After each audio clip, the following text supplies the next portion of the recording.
இப்போ தான் நம்ம சேனலுக்கு நீங்கள் முதல் முறையாக வரீங்கன்னா தயவுசெய்து கீழே இருக்கிற ரெட் கலர் சப்ஸ்கிரைப் பட்டன் அழுத்தி சப்ஸ்கிரைப் பண்ணிக்கோங்க. கூடவே அந்த பெல் பட்டன் அழுத்தி ஆள்னு கொடுத்துக்கோங்க. அப்போ தான் நம்ம போடுற வீடியோ உங்களுக்கு தினமும் கிடைக்கும். சரி வாங்க இப்போ நம்ம வீடியோக்குள்ளே போகலாம். இன்றைக்கி இந்த வீடியோவில் அருமையான ஒரு கதையை பார்க்க போகிறோம். நான் அருமையான கதைன்னு சொல்கிறத விட நீங்கள் பார்த்துட்டு சொல்லுங்கள் அருமையாக இல்லையா அப்படின்ட்டு. இப்போ நம்ம கதைக்குள்ளே போகலாம். அன்புள்ள பெரியப்பாவுக்கு பிரியமுடன் நேத்ரா எழுதி கொள்வது. சிறு வயது முதலாக என்னை நீங்கள் பாராட்டி சீராட்டி பார்த்து பார்த்து வளர்த்துள்ளீர்கள். நீங்கள் எனக்கு செய்தவற்றை நினைவு கூறும்படி இந்த கடிதம் அமையும் என்று நான் நம்புகிறேன். எனக்கு வயது 24 ஆகிறது. என்னுடைய பால்ய நினைவுகளை அக்கண்ணால் புரட்டி பார்க்கக்கூடிய ஒவ்வொரு நொடியும் உங்கள் வீட்டிலே எந்த ஒரு எதிர்பார்ப்பும் இல்லாமல் கள்ளங்கபடமின்றி வட்டமிட்ட நினைவுகள்தான் வருகிறது. ஒரு முறை நீங்கள் சபரிமலைக்கு மாலை போட்டு சென்று விட்டீர்கள். என்னை நீங்கள் விட்டு சென்றதனால் ஒரே காய்ச்சல். அம்மாவும் அப்பாவும் எப்போதும் போல வேலை முடிந்து திரும்ப மணி 10:30 ஆகியிருந்ததாக பெரியம்மா சொன்னாள். நான் பெரியப்பா என்னை விட்டுட்டு போயிட்டாரு என அழுது கொண்டே இருந்தேன்.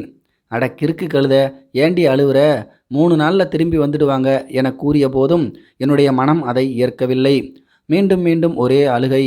பெரியம்மா என்னுடைய அழுகையை தாங்க முடியாதவளாக மூக்கையா தாத்தா வீட்டு கதவை தட்டி குருசாமிக்கு போனை போட்டு பேசுனப்போ, நீங்கள் அம்மாடி வந்துருவேண்டா, அழுகாம தூங்கணும்னு சொன்ன பின்னாடி தான் நான் தூங்கினேன்.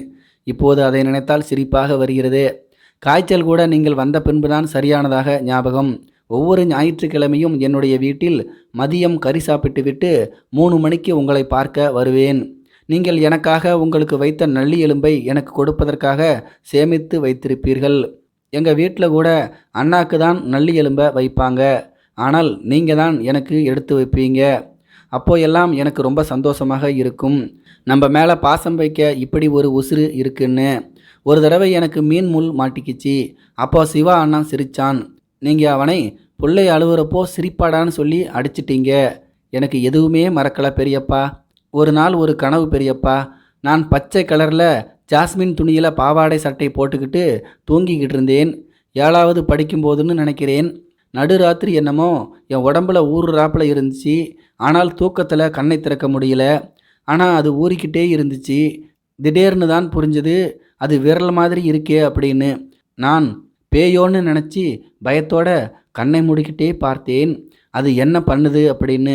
அந்த விரல் என்னுடைய நெஞ்சில் மார்பு காம்பை வட்டம் போட்டு சுரண்டி பார்த்துக்கிட்டு இருந்தது.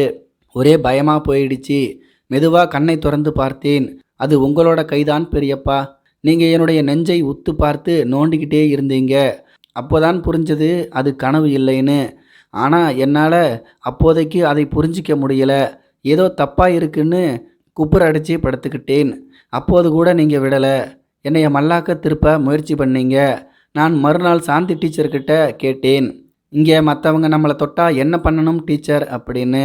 அவங்க என்னைய பதட்டமாக பார்த்துட்டு, யாரடி உன்னை தொட்டா, அப்படி தொட்டா உடனே அம்மா கிட்ட சொல்லணும்னு சொல்லிட்டு மறுபடியும் என்கிட்ட கேட்டாங்க, பாப்பா பசங்க யாரும் எதுவும் வம்பு பண்ணாங்களா அப்படின்னு. எனக்கு அவங்க கேட்டதுலேயே வெறுத்துருச்சு. இல்லை டீச்சர் அப்படின்னு சொல்லிட்டு ஓடி வந்துட்டேன். ஆனால் அழுதேன். எதுக்குன்னு தெரியல. பயம் மட்டும்தான் இருந்தது. முதல் தடவையாக இனிமேல் நாம் இன்னும் ஜாக்கிரதையாக இருந்துக்கணுமோன்னு தோணுச்சு. ஏதோ ஒரு பெரிய அனுபவம் கிடைச்ச மாதிரி இருந்துச்சு. அந்த நாளுக்கு அப்புறம் நான் உங்கள் வீட்டு பக்கம் வர்றதே இல்லை. ஆனால் கவனித்தேன். வயசு ஆக ஆக எல்லாமே தெளிவாக புரிய ஆரம்பித்தது. கொஞ்சம் கொஞ்சமாக உங்களை ஒதுக்கினேன். நம்ம தெருவில் எல்லோரும் என்னை திட்டினாங்க. பார்த்து பார்த்து வளர்த்தவங்கக்கிட்ட பேசுகிறதுக்கு கூட நேத்ராவுக்கு நேரம் இல்லையான்னு. என்னால் அவங்கக்கிட்ட கேட்க முடியல. ஆமாம், பார்த்து பார்த்து தான் வளர்த்தாரு. ஆனால் எதுக்குன்னு உங்களுக்கு தெரியுமா அப்படின்னு. கோயில் மணியக்காரர் நீங்கள்.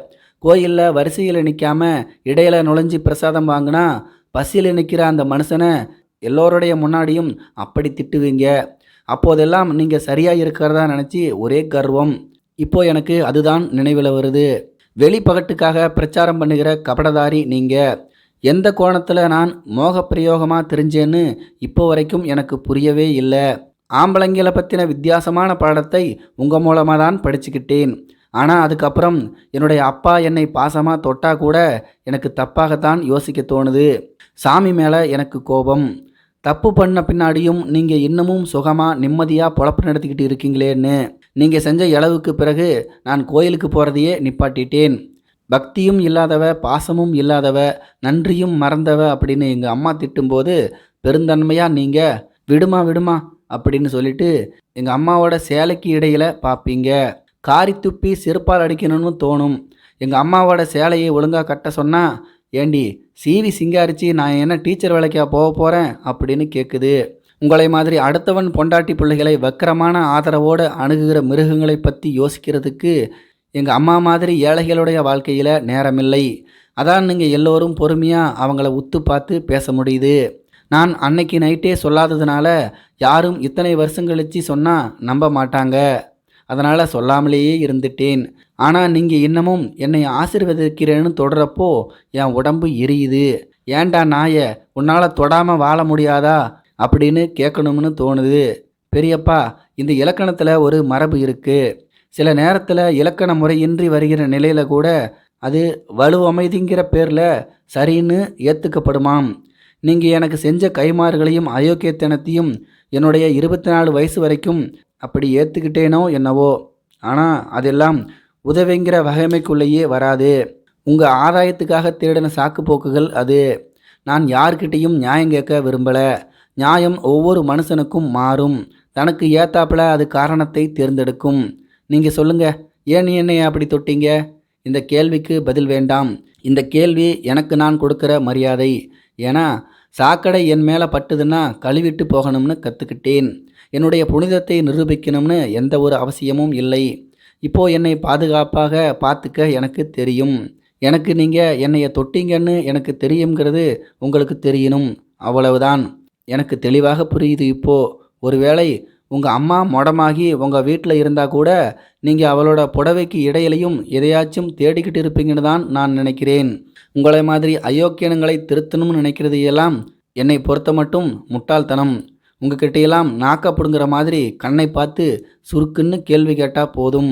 விளக்க இயலா அருவருப்புடன் இந்த கடிதத்தை தொடங்கி துணிவுடன் அதை முடிக்கும் மானமுள்ள மனுஷி நேத்ரா.